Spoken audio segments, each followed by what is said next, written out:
অনেকেই জিজ্ঞাসা করেন আমার বিকাশ অ্যাপসে অনেকগুলো প্রিয় নাম্বার আছে, আমি প্রিয় নাম্বার বাতিল করতে চাই, তাহলে কিভাবে করব। আপনি আপনার বিকাশ অ্যাপসে প্রবেশ করবেন। প্রবেশ করার পর আমি বাকিটা আপনাদেরকে দেখাচ্ছি কিভাবে বাতিল করবেন।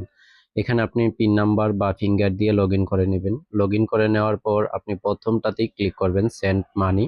এখানে আমি ক্লিক করলাম। করার পর প্রথমটি আবার প্রিয় নাম্বার, এখানে আপনি ক্লিক করবেন। করার পর এখান থেকে যেটি বাতিল করতে চান সেটার উপরে আপনি ক্লিক করবেন।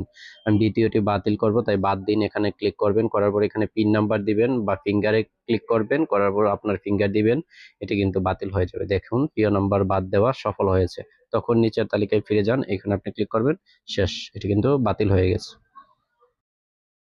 অনেকেই জিজ্ঞাসা করেন আমার বিকাশ অ্যাপসে অনেকগুলো প্রিয় নাম্বার আছে, আমি প্রিয় নাম্বার বাতিল করতে চাই, তাহলে কিভাবে করব। আপনি আপনার বিকাশ অ্যাপসে প্রবেশ করবেন। প্রবেশ করার পর আমি বাকিটা আপনাদেরকে দেখাচ্ছি কিভাবে বাতিল করবেন।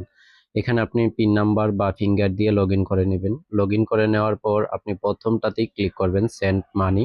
এখানে আমি ক্লিক করলাম। করার পর প্রথমটি আবার প্রিয় নাম্বার, এখানে আপনি ক্লিক করবেন। করার পর এখান থেকে যেটি বাতিল করতে চান সেটার উপরে আপনি ক্লিক করবেন। আমি দ্বিতীয়টি বাতিল করব, তাই বাদ দিন এখানে ক্লিক করবেন। করার পর এখানে পিন নাম্বার দিবেন বা ফিঙ্গারে ক্লিক করবেন। করার পর আপনার ফিঙ্গার দিবেন। এটি কিন্তু বাতিল হয়ে যাবে। দেখুন প্রিয় নাম্বার বাদ দেওয়া সফল হয়েছে। তখন নিচের তালিকায় ফিরে যান, এখানে আপনি ক্লিক করবেন। শেষ, এটি কিন্তু বাতিল হয়ে গেছে।